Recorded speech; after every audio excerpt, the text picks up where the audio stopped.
So now we have day 2। सबसे पहले हमारे पास आ जाए व्हाट इज़ इक्वलेंस रिलेशन। अगर एक रिलेशन आपका रिफ्लेक्सिव है, जो हम कल करके आए हैं, सिमेट्रिक है और ट्रांजिटिव, रिफ्लेक्सिव भी है, सिमेट्रिक भी है और ट्रांजिटिव भी है, then the relation is equivalence relation. Clear है? अब जैसे क्वेश्चन है, let T be the set of all triangles in a plane with R a relation in triangle given by R. आप क्या दिया है? T1 T2, T1 is congruent to T2। हमें show करना है, state whether, not show, check करना है, state whether R is an equivalence relation.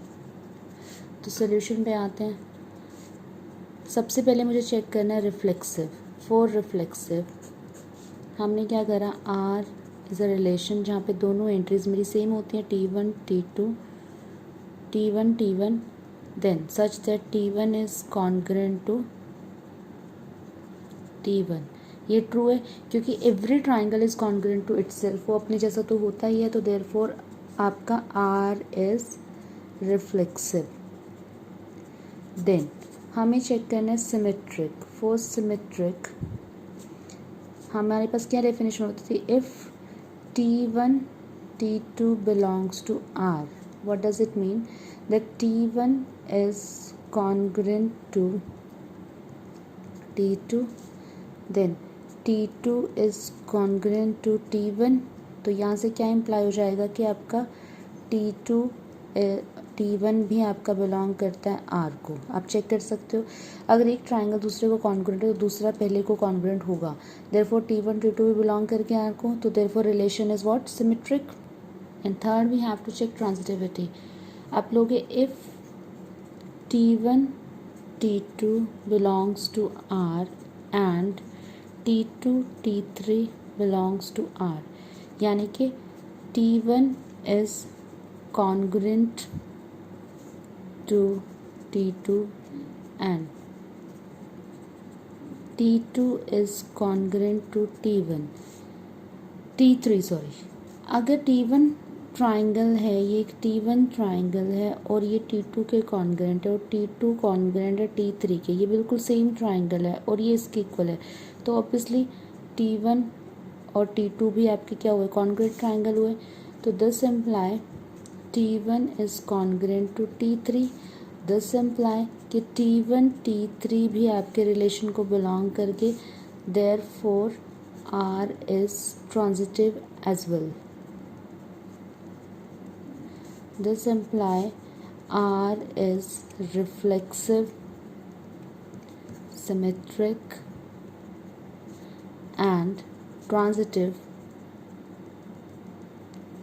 therefore R is an equivalence relation।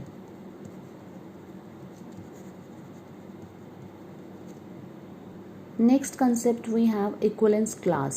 दो कुछ स्टूडेंट इसको ओवरलुक कर देते हैं कि बड़ा इजी है, ये लीव इट हो जाएगा, बट कुछ छोटी छोटी चीज़ें होती हैं जो आप अगर आपने बेसिक किए हो तो निकाल पाते हो आप, नहीं तो आपका क्वेश्चन अटक जाता है। Before explaining this definition I will start with a question. Show that R is set of integer given by A B such that Z जो आपका डिवाइड करता है ए माइनस बी को।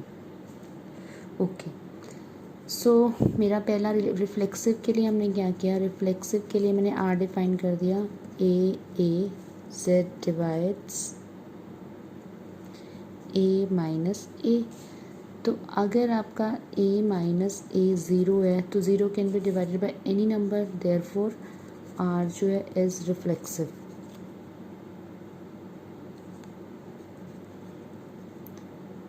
Next we are going to check symmetric.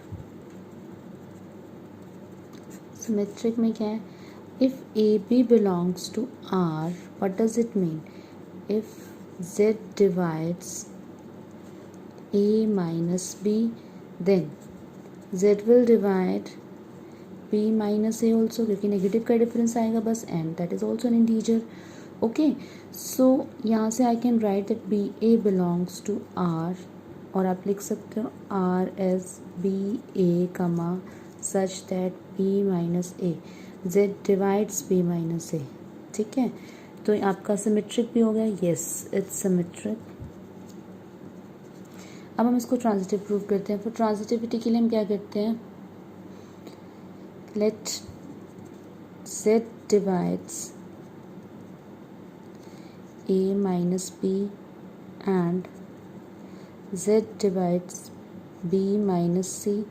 तो क्या ये imply कर रहा है, एग्जाम्पल देख लो, जैसे z मेरा 2 है तो वो 4 माइनस 2 को डिवाइड कर रहा है और वो डिवाइड कर रहा है 8 माइनस 4 को भी।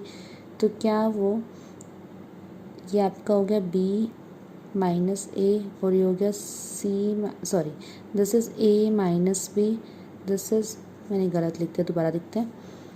आपका a ले लिया 2, b ले लिया 4, ये ले लिया 8। तो 2 माइनस 4 को डिवाइड कर रहा है, फिर 4 माइनस 8 को डिवाइड कर रहा है, तो 2 माइनस 8 को डिवाइड करेगा, z हमारा 2 था, 6, यस यहाँ पे 4 आ रहा है, यहाँ पे तो सारे नंबर डिविजिबल है, तो ये जस्टिफाइड है, यस। तो z जो है आपका डिवाइड करता है a माइनस c को भी, तो ये क्या इम्प्लाई करता है कि a c भी आपका बिलोंग कर गया r को, therefore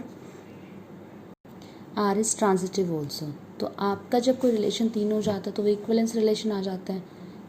so before defining the equivalence class I just want to try कि क्या मैं इस जो मेरा सेट z है, इंटीजर का जो सेट है, क्या मैं उसको छोटे छोटे कुछ ऐसे सेट्स में डिवाइड कर सकती हूँ जो इस रिलेशन की कंडीशन को फुलफिल करे कि वो उसको डिवाइड करता है a माइनस बी को। z को अगर आप कन्फ्यूज़ हो रहे हो, यहाँ पे 2 ले लो कि 2 डिवाइड करता है a माइनस बी को, तो मुझे कुछ ऐसे सेट्स बनाने हैं z को ब्रेक करके, स्मॉल स्मॉल स्मॉल सेट्स, जिससे मेरा क्या हो जाए, वो रिलेशन की कंडीशन को फुलफिल करे कि 2 डिवाइड करेगा, ठीक है। जैसे अब हम 2 4 ले रहे थे, फिर 4 हमने लिया था, एंड जो वो सेट्स होने चाहिए वो डिसजॉइंट होने चाहिए। डिसजॉइंट का मतलब क्या होना चाहिए कि उन सेट्स में आपस में कुछ भी कॉमन नहीं होना चाहिए, ठीक है बच्चे। चलो एग्जाम्पल से कराती हूँ। जैसे मैंने ले लिया इवन इंटीजर्स कंटेनिंग 0। क्या मतलब है इसका, कि मैंने 0 लिया, फिर उसके बाद मुझे 2 लेना पड़ेगा, क्योंकि मैं यहाँ पे नंबर अब 2 डिफाइन कर रही हूँ कि मैं 2 ले रही हूँ यहाँ पे। तो फिर क्या ले सकते हैं हम, 0 के साथ प्लस माइनस 4, 0 के साथ plus minus 6 and so on. तो एक सेट ये बन गया। आप और बना सकते हो, और इंटीजर्स कंटेनिंग 1। तो अगर आप और इंटीजर्स कंटेनिंग 1 सेट बनाते हो बेटा, तो क्या बनेगा आपका 1 plus minus 3, 1 plus minus 5, 1 plus minus 7 and so on, क्योंकि आपको इंटीजर्स का सेट दिया हुआ पूरे का। अभी क्लास का क्या मतलब है, जैसे मैंने ऊपर वाला सेट निकाला था, मैं यहाँ पे लिख देती थोड़ा क्लीन। मैंने लिया था कि 0 के साथ शुरू किया था, 0 के साथ मैंने प्लस माइनस 2 लिया, 0 के साथ प्लस माइनस 4 लिया, 0 के साथ प्लस माइनस 6 लिया एंड सो ऑन। ये मेरी आई थी इक्विवेलेंस क्लास कंटेनिंग 0। तो अब क्या है, क्लास कहाँ से आई, क्लास यहाँ से आती है कि मैंने सबका फर्स्ट एलिमेंट 0 लिया है। तो equivalence class containing 0, how would we write the equivalence class of 0?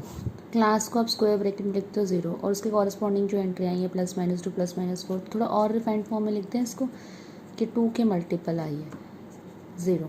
ऐसे अगर हम इक्विवेलेंस क्लास ऑफ 1 की बात करें, equivalence class of 1 comes out, you will write 1 के corresponding you are getting the entries plus minus 3 plus minus 5 and so on. So you will write 2r plus 1. This is the equivalence class of 1.